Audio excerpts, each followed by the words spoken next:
Welcome back to the NW Sportscast. Seattle Mariners made a big trade today. It was rumored for a while that this was going to happen, and it did happen this evening. The Mariners acquiring Jorge Polanco from the Minnesota Twins. It's a 4-player deal. The Mariners sending over Justin Topa, Gabriel Gonzalez, as well as Anthony Desclafini, bit of a salary dump there, and another guy who I'd never heard of before. So I'm assuming that he's probably just a low-level minor leaguer. But Drew, instant reaction. Good trade, bad trade. What do you think? This is an amazing trade, Levi. This is a guy that immediately makes our team better. And this is a front office that has had very little to work with, and they have made a lot with that little. In the last a few months, we've gotten significantly better. Upgrading with like Luke Raleigh, you're getting Mitch Haniger, and now you got a former 2019 All-Star in Polanco. You don't have to rely solely on Urias and on Rojas. This is absolutely amazing, Levi. I'm just going to read some stats for you here. 2019, he hit 295 with an 841 OPS and a 121 OPS plus. Does that sound pretty good to you? Yeah, I mean, if we had 2019 Polanco, I'd be so happy. That sounds great. And even if you want to look at more recently, 2022, his batting average plummeted down to 235, but you still look at it, his OPS is still 750 with a 115 OPS plus a 12.5% walk rate in 2022. His on base percentage 346, and in 2023 hit 255 with 789 OPS, 115 OPS plus. He's a switch hitter. He can hit against lefties. He can hit against righties. He can play second base and he can play third base. He gives you a lot of versatility when it comes to playing the infield positions and when it comes to behind, being at the plate, hitting the baseball. This is a great trade for us. And who we gave up, I think, is about appropriate for who Jorge Polanco is. He's 30 years old. He's not on the downswing yet. This is not just a rental player, Levi. We're getting him for 2 years. This is a great trade. Well, it's one with an option, so yeah, and that option we'll pick up that option. No, probably you'd hope.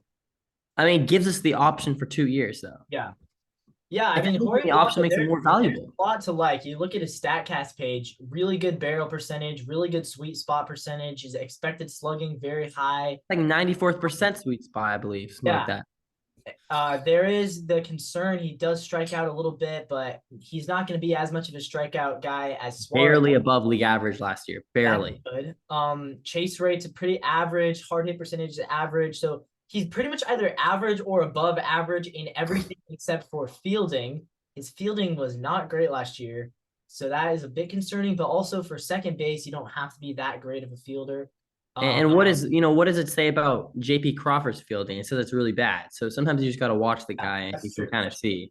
Like it gives him a really low grade on arm strength, but again, like for second base, arm strength is probably the least essential aspect of second base because it's not that much of a throw. I think Jorge Polanco is a good player from a front office perspective. You're right. This is a good trade. We needed to upgrade second base, and we did pretty significantly. This is now, Rojas is now a platoon with Urias. Now Sam Haggerty is going to be on the Rainiers opening day. That's definitely a win. And plus, I mean, what that means is it means the first guy who gets injured, you're calling up Sam Haggerty instead of calling up some other guy from the Rainiers. The first guy who gets injured, now you replace him with a guy who's already a major leaguer. So it's good for depth, everything. My only gripe is with the front office still, with the ownership, excuse me, is that if you're just willing to spend that $15 million on Matt Chapman, this trade isn't essential. And clearly the ownership continues to balk at spending money this year, which is really frustrating. But for Jerry Dipoto, Justin Hollander, you're right. They are working with very limited resources, and they got the job done today. Yeah, you mentioned Matt Chapman for 15. I don't think Matt Chapman's going to go for 15. So more, I think less? What? More or less? Yeah, more. Who's going to pay him more? What? I I don't don't know. think I don't know we're not who's going to paying pay him. more, but I don't think I think anyone. he's going to go for more than 15. So I don't think Matt Chapman's really on the table. I think he'll go for more around 20, but staying more on Polanco, I am just super excited to see what he does in Seattle. This is huge because I was so disappointed when I kind of came to terms, Levi, with just playing, Yeah, exactly. throwing out Rojas, Urias, and calling it a day and hoping for the best. I, Yeah. I I felt like I was a day before my finals, and I kind of just threw my hands up in the air and said, F it, let's go into it and see how it goes. And hopefully we come out with a passing grade. But then all of a sudden, the teacher said I get a note card in class during the test, and my eyes lit up, and all of a sudden, my one weakness turned into a possible strength. This is a guy who's going to hit in top 5 in your lineup. He makes contact, and he can play second and third. And his arm strength obviously isn't elite, but he can play third when we need him to play third. He's done it in the past. One thing we haven't really mentioned, and something that's definitely a downside, the amount of games he's played last year, 80, 104 the year before. Like, he hasn't really strung together a full season since 2021. So when you look at it like that, he could definitely get hurt. And in that case, Sam Haggerty would have to come up. So, barring injury, this is a really good trade, but obviously you have to account health into it a little bit. We'll definitely see, Levi. The question to you is, we talked a lot about who Jorge Polanco is. The thing we haven't really touched on is the other guys. You got Gabriel Gonzalez, probably the marquee player in this trade for the Twins, but Justin Topa is nothing to sneeze at. He was one of the better relievers in our bullpen last year. He'll probably go over to the Twins, and he'll probably be a late inning, a high leverage reliever. Justin Topa is a good guy as well, and then Anthony Discalfini. There's some stuff to like there too. So just kind of outline for our audience what we gave up, and if you still think it's worth it. Yeah. So I mean, first off with Topa, Topa's he had a really good season last year. He's also 32. He's had one good year in his entire career. So I'm not really like mad about losing him at all. I think that clearly we went into this offseason with the goal of building relief depth. We traded for Vargas from the Diamondbacks. We signed Austin Voth. We went out and got a few other guys from the waiver wire, a couple minor leaguers. We also have, Bazardo, Ty Adcock, who both came up last season and pitched well. So I'm not worried about the bullpen at all. I feel like we have about 14 guys who could be in the bullpen this year. About 6 of them that I know are good, and of the other 8, I guarantee you that at least 2 of those other 8 are going to be able to step it up because we do this every year. So if you're worried about Topa, don't worry. Like, just don't worry. We have plenty of bullpen guys who can come in and fill that role. And we've gotten a few randos in random trades that no one's ever heard of, Yeah. and one of those guys will turn into a Topa. I guarantee it. Exactly. Topa came out of nowhere last year, and somebody will come out of nowhere this year. It happens every year. With Gonzalez, number 79 overall MLB prospect, he's our 3rd highest. 20 years old, which is crazy to think. This guy's birthday, Drew, his birthday is a year before mine. So we are almost to the point where we are going to be the same age as MLB players. Pretty crazy. But Gonzalez, yeah, he's a very solid prospect, a bit on the small side, only 5'10", 165 pounds. And he's a guy who he's kind of one of those all-around players who he doesn't have anything that's incredible about him. Like, he's not going to be this amazing power hitter. He's also not going to be this amazing contact hitter, but he's well-rounded in pretty much everything. He's an overall hit grade of 55, power grade of 50, fielding grade 50, run 45. So very much like well-rounded, all-around, solid, skilled player, but nothing that really stands out about him as far as like he's going to be special at doing this. And yeah, I mean, it's for those lower level prospects, it's really hard to know, especially at that age. I mean, Taylor Trammell was at one point the 50th rated prospect in the MLB, and we saw what he turned into. He turned into a guy who couldn't hit in a major league level. So is there a chance that happens to Gabby Gonzalez? He goes to the Twins and just fails? Yeah, that's very possible. It's also possible that Polanco gets hurt and winds up being just as good as Colton Wong. So, there is not like there's a definitive answer here, but I think this is pretty fair as far as value. And then Desclafini, I mean, that's just a wash. I mean, we actually saved money doing this trade by getting rid of Desclafini. Yeah, we do send some cash considerations to Minnesota, probably to help cover that $12 million. But yeah, going back to Gonzalez, something super, super interesting with the Modesto Nuts, one of my favorite minor league names of all time. With Yeah, the Nuts, he thrived. yeah, He had a 348, 403, 530 split. But then he goes up to Everett with the Aqua Sox, another really good name, and he struggled, hitting 215, 290 with a 387 split. Those numbers are vastly different. And I don't know exactly why that was. I don't know why Modesto treated him so much better than Everett, because the competition isn't too much of an increase between single A and high A, but it is a concern for sure. If he hit 250, 290, 387 split, and that's what he was last year, he would not be in that movie top 100. He was carried by his first half of the year numbers. We'll see how he bounces back with Minnesota. Maybe a change of scenery will be good for him. But yeah, this is a really, really good trade for the Seattle Mariners. And at the end of the day, Levi, what does this do for a baseball team? It makes us better. And that's what the front office has been dealt with. And that's their job. And that's what they did in this trade. Again, I've said it all offseason long. We are in win now. It is not win in a few years. If you have to start leveraging some of your prospects to make your team better, it's time to start doing that. yeah, And undoubtedly, Seattle is now a better baseball team than last year. And I don't, you could argue that maybe they weren't before this Polanco trade. Even then, I think they were kind of on pace maybe with the 2023 Seattle Mariners.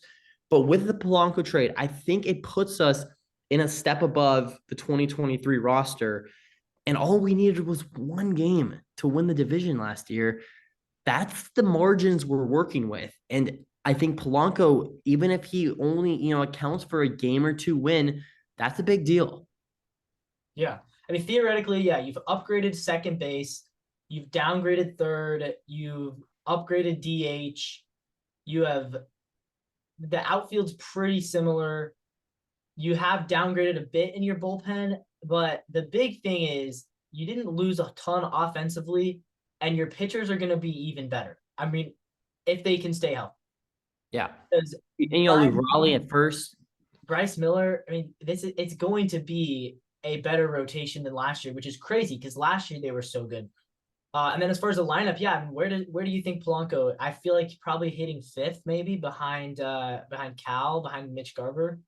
Yeah, I was thinking 4 or 5 for sure. Yeah, You could argue in front of Cal or Mitch Garver, maybe. We'll see what I happens. feel like they would go JP, Julio, Cal, Mitch Garver, and then have Polanco 5, and then maybe Luke Raley 6. And that's a very good top 6. I mean, that's a solid top 6. It's not, is it the best in the league? No, but it's very capable. Yeah, and then you mix in Ty France, Ty maybe France, he yeah, starts to heat up. talk about Ty France, yeah. Yeah. Remember a month ago we were talking about Ty France having to hit fourth. Now you've added 3 players who are going to be better than Ty France if they're all healthy. Like And that's what we needed. That's what we tried to do. a lot of people, a lot of the Mariners fans that I see online, they're acting like for some reason getting depth is a bad thing because Ty France is going to bounce back because he went to Driveline. Yeah, Like, no, if Ty France earns his spot, he'll earn his spot. And then Luke Raley will play less. And yeah, that's not a big deal. But getting guys like Luke Raleigh and now Jorge Polanco puts you in a position where Ty France doesn't need to play every day if he doesn't step up to the plate. yeah, And Polanco, he can mix in at DH every once in a while if you need. This adds a lot of depth to your roster. And not just depth, this adds a little bit of star power. I mean, this is a guy that the average MLB fan probably has heard of. He's a 2019 All-Star. He has a chance of maybe, he could maybe get back there. this coming year. He's a switch hitter. He has a lot of versatility. So this is a really, really good thing for the Seattle Mariners. And right now, I think you're comfortable going into the 2024 season with this team. And I could not say that a few months ago. So to that, Jerry Dipoto, Justin Hollander, congratulations, because your owner failed the entire Mariner organization, telling you the amount of money you could spend in October and changing that in November. And both of them has just taken that, left turn and really straightened the arrow out and made this team better than last year. Are the Mariners done with trades, Levi? Probably, but you never know. They could still add. I was thinking maybe a pitcher. I know there were some rumors for Dylan Cease. That still could be on the table. I don't know. I'm still hearing some things about that we potentially are in discussions with Blake Snell. I don't know. Someone's got to sign these guys. Exactly. No, I mean, from what I've heard, the Yankees are the only team that offered Snell a contract out of all 30 teams. And he still wants to come here. And their contract was about half of what he's looking for. So clearly, I don't understand that market at all. But no, and Blake Snell, he's a coach for his kids' team in Washington. Exactly. Right outside Seattle. This is a guy that will come on a steep discount to Seattle over. And how often can you say that? How often can you say, oh, the Seattle Mariners can offer $5 million less than the New York Yankees? Yeah. And that guy will come? No way. It is always the opposite. It is always the Mariners have to outbid everyone. Again, sorry, trying to stay on topic with this Jorge Polanco thing. But yeah, the Mariners, they have an opportunity to get even better. But if they don't, they're still in a good position. And that's really, really good stuff. Happy with where they're at. Yeah. And just, another trade, Levi. Jerry Dipoto really does not like to go to the well of signing free agents for sure. I mean, I don't think it's really him. I think it's ownership saying, Jerry, you gotta figure out this more creatively than signing, because they just supposedly don't have the funds. So that's the life of the Mariners. We'll see. So I think, you got any more comments, Levi? That's it for me tonight. Yeah, you got anything else, Drew? No, that's about it. But the Seattle Mariners, bottom line, full stop, end of sentence, indent, keep it moving. Next paragraph, are a better baseball team. And I'm super, super happy for what this squad will bring. And with that, this is the NW Sportscast. Thank you for watching. We are still trying to get some consistent uploads going. It's really hard when you're in the swing of things with college. Me and Levi, both very busy people, not making excuses or anything, but we're doing good. I feel like we're doing about one video a weekday. Weekends get, but yeah, I know. So again, I'm just prefacing with, if you don't see us for a few days here and there, it's because of that. But we will try to continue to give you sports coverage. And thank you for watching. Leave a like, comment, and subscribe. If you made it all the way to the end of the video, it does help out the YouTube algorithm. And thank you guys from the bottom of my heart. We do really appreciate the support. And as always, Levi, go Mariners.